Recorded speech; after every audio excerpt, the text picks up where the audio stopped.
Hi everyone, 5 मिनिटांत विज्ञानमध्ये तुमचं पुन्हा एकदा स्वागत आहे.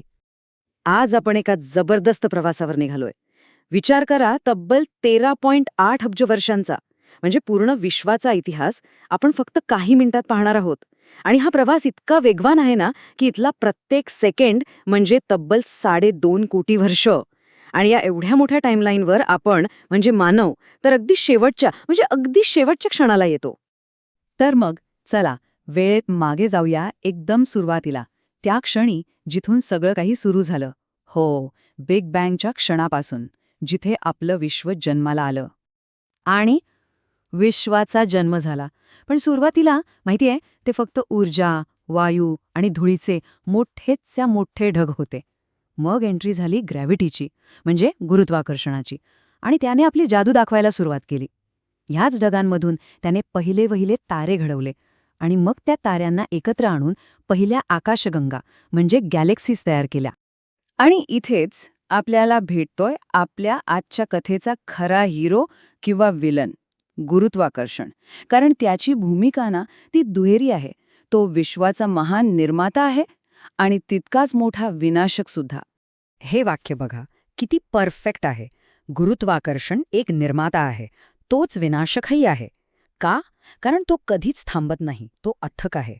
विचार करा, ही एकच शक्ती आहे जी अख्खं विश्व घडवते आणि वेळ आली की तेच विश्व नष्टही करते. तर जेव्हा आपल्या सूर्यापेक्षा साधारण 15 पट मोठा तारा स्वतःच्याच वजनाखाली कोसळतो ना, तेव्हा त्याचा गाभा इतका दाबला जातो की तो एका अशा बिंदूत बदलतो जिथून प्रकाशसुद्धा बाहेर येऊ शकत नाही. आणि याच गोष्टीला आपण म्हणतो स्टेलार मास ब्लॅक होल. आणि ह्या वैश्विक राक्षसांची ताकद, बापरे, ते ताऱ्यांना अक्षरशः फाडून टाकू शकतात.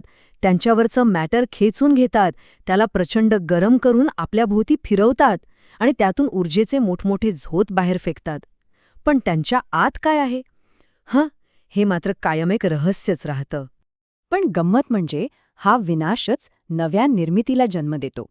म्हणजे ताऱ्यांचा मृत्यू हाच नवीन जीवनाचा आरंभ असतो. कसं? चला बघूया हे चक्र कसं काम करतं ते. ओके, तर प्रत्येक जिवंत ताऱ्याच्या आत एक मोठी लढाई सुरू असते, माहितीये. एका बाजूला असते अणुऊर्जेमुळं बाहेर ढकलणारी प्रचंड शक्ती आणि दुसऱ्या बाजूला असते गुरुत्वाकर्षणाची आत खेचणारी ताकद. पण ही लढाई कायम चालत नाही. एक वेळ येते जेव्हा ताऱ्याचं इंधन संपतं आणि मग गुरुत्वाकर्षण जिंकतं. तारा स्वतःमध्येच कोसळतो आणि बूम, एका क्षणात अब्जावधी सूर्यांपेक्षा तेजस्वी असा सुपरनोवा स्फोट होतो.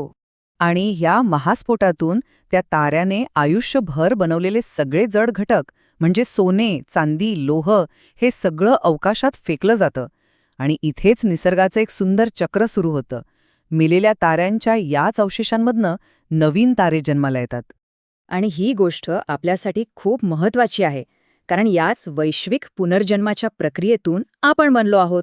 हो, साधारण 5 अब्ज वर्षांपूर्वी अशाच एका ताऱ्यांच्या अवशेषांनी भरलेल्या वायूच्या ढगात, ज्याला नेब्युला म्हणतात, आपल्या सूर्याचा जन्म झाला. हे बघा, जसं इथे दिसतंय, हायड्रोजनचा एक प्रचंड मोठा ढग होता.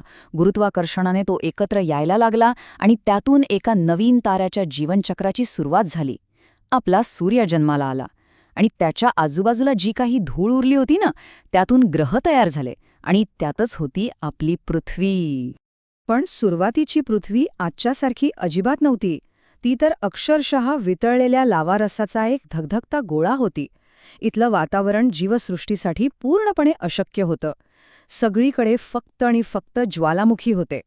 आणि असं मानलं जातं की समुद्राच्या तळाशी असलेल्या ज्वालामुखींच्या जवळच जीवनाचा पहिला अंकुर फुटला. पण सगळ्यात आश्चर्याची गोष्ट काय माहितीये? तब्बल 3 अब्ज वर्षांपर्यंत, म्हणजे पृथ्वीच्या अर्ध्याहून जास्त आयुष्यासाठी छोटे छोटे सूक्ष्म जीव हेच पृथ्वीवरचं सर्वात प्रगत जीवन होतं. आणि याच जीवांनी हळूहळू वातावरणात ऑक्सिजन तयार केला, ज्यामुळे पुढे जाऊन आपल्यासारख्या जीवसृष्टीचा मार्ग मोकळा झाला. ही टाईमलाईन पाहिली की डोकं चक्रावतं. विचार करा, अब्जावधी वर्ष फक्त सूक्ष्मजीव, मग ऑक्सिजनमुळे पृथ्वी अक्षरशः बर्फाचा गोळा बनली, ज्याला स्नोबॉल अर्थ म्हणतात. आणि मग अचानक, जसं काही कुणीतरी बटण दाबावं तसं, गुंतागुंतीच्या जीवसृष्टीचा जणू स्फोटच झाला. डायनासोर आले आणि गेले आणि आपण म्हणजे मानव तर या अख्ख्या वैश्विक प्रवासाच्या अगदी अगदी शेवटच्या सेकंदात आलो आहोत. म्हणजे आपण 13.8 अब्ज वर्षांच्या वैश्विक उत्क्रांतीचं एक प्रोडक्ट आहोत. या सगळ्या प्रवासानंतर एकच प्रश्न मनात येतो. यापुढे काय? जर तुम्हाला हे आवडलं असेल तर लाईक बटन नक्की दाबा, सगळ्यांसोबत शेअर करा आणि अशाच आणखी गोष्टींसाठी सबस्क्राईब करायला विसरू नका. तुमचे विचार खाली कमेंटमध्ये नक्की सांगा. भेटूया उद्या याच वेळेला.